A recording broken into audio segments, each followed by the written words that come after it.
This is the series where I'll be rating every jailbreak vehicle and giving them a report card mark. The Airtail is a retired vehicle that used to cost $600,000. And to me, this is a very well-rounded vehicle. It can go up to 240 miles per hour. And honestly, it's not really hard to maintain its top speed. It's not too hard to control, it accelerates pretty fast. And it's a pretty practical vehicle to use if you have Pro Garage. It also has a very sleek and modern design and can fit 3 people as well. Is the Airtail outstanding? No. Is there anything wrong with it?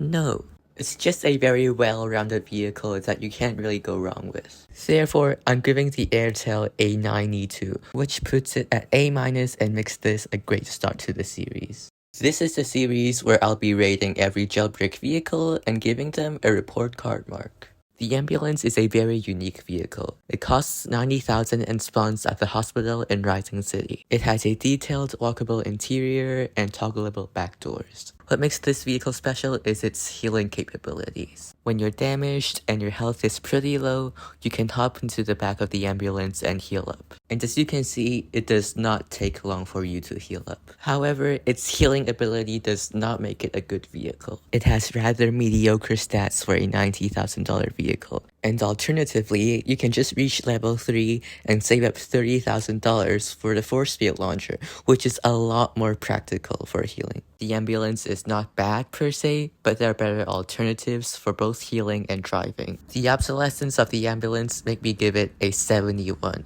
which puts it at C+.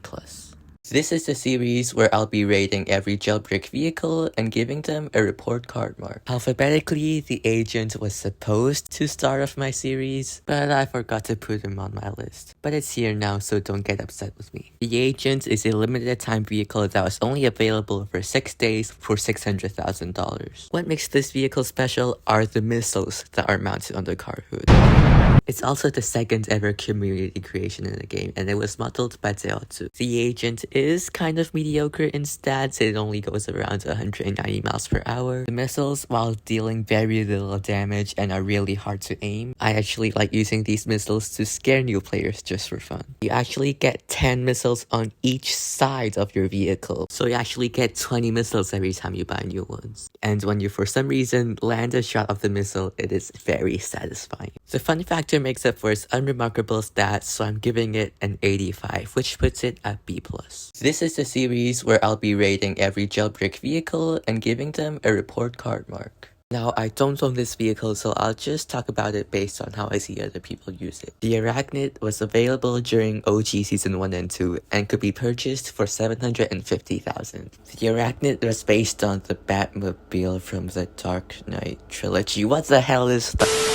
At the time it was released, it was probably one of the best looking vehicles in the game. But at the same time, it also didn't have the best performance either. Up until some 720 guy decided to tune some jailbreak vehicles, including the Arachnid, which introduced overdrive gears into the game. Once you reach 200 mph, you rapidly accelerate to 220. But even without that buff, the Arachnid has always been a really cool vehicle, and it's a great off-roader. It's cool, it's unique, and it has solid stats, so I'm giving the Arachnid an 88, which puts it at B+. This is the series where I'll be rating every jailbreak vehicle and giving them a report card mark. The ATV is one of the oldest vehicles in the game. It costs $50,000 and spawns at the rural train station. It's a very tiny quad bike.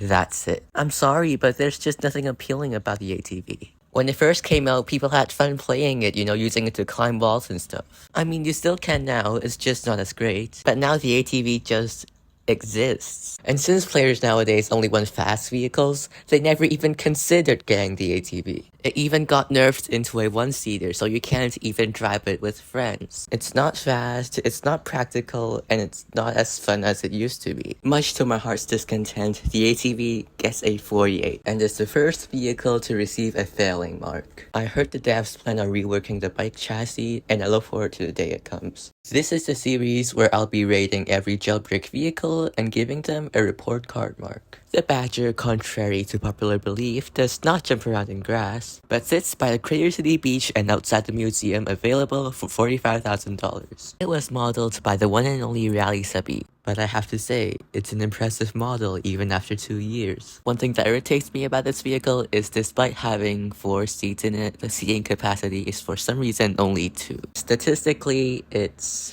fine. It doesn't go past 150 mph, which I don't really expect it to since it's only 45k. It also off-roads well, so that's a plus. It's also a fine getaway for the museum, but it's up to you to choose between this and a Boxer. The Badger's inoffensive, it doesn't eat your berries. It's just fine, I guess. And by fine, I guess, I mean giving it a solid 75, sitting at the bottom of B-. This is the series where I'll be rating every jailbreak vehicle and giving them a report card mark. The banana cart, in my opinion, is one of the most underrated vehicles in the game. It was the grand prize for Season 5, Let the Memes Begin. It was modeled by Super Pro 1 and it looks better than banana carts in other games. I won't name names.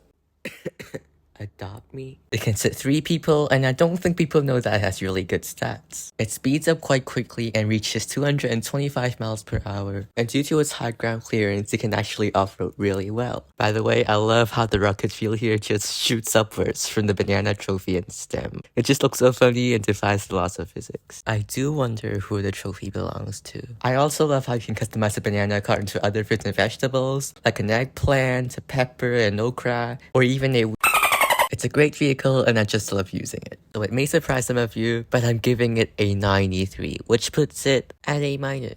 This is the series where I'll be rating every jailbreak vehicle and giving them a report card mark. The Bandit, not to be confused with the Bandit, Bandits, or Bandites, is the grand prize for Season 13, Become a Supervillain. Does it look villainous? I'll let you decide, but it does look really good thanks to the modeling of Housel. Not only does it look sleek, it even emits flame particles upon acceleration. Statistically, the Bandit is solid in most aspects. It tops out at 195 mph. It has good handling, brakes, and acceleration. Its ground clearance is kind of meh, but if you use monster suspension like me, then it shouldn't be a huge issue. By the way, I love the Bandit's engine sound effects. It just feels very smooth and not too loud. It's shared with the Shell Classic and Rattler, but I don't own those cars, so the Bandit will have to do for me. This is one of those vehicles that are not really practical to use, but really fun to drive around in. I think it deserves an 84. A fine B grade, cause you know, B for Bandit.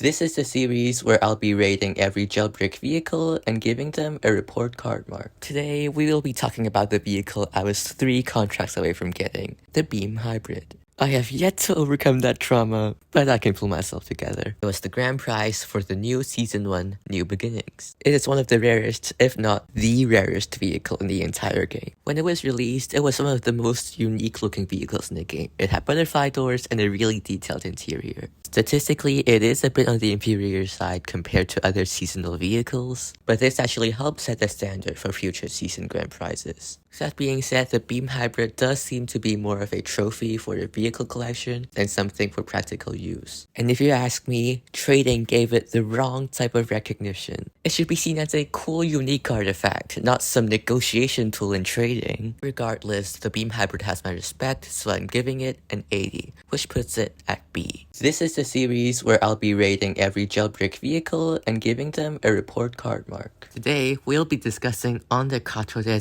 Français de Dieu, les Beignet. I deeply apologize to all French speakers. I just finished taking core French and I still have a lot to learn. Anyways, the Beignet was the grand prize for Season 6, Race to the Top. It's usually regarded as the best seasonal vehicle. Statistically, it's almost identical to the Eclair. It can accelerate to almost 280 miles per hour. However, the Beignet is easier to control, given the slipperiness of the Eclair. Thanks to Rally Subby, not only does the Beignet have great stats, it also looks really good as well. That being said, I don't own the Beignet as I took a 6-month hiatus during Season 6. Certain traders and YouTubers inflated the demand of the most common season grand prize so high, I won't even bother trading for it. So the Javelin will have to do for me. A 95 may seem low to some of you, but it's still an A, and I prefer some other vehicles over this.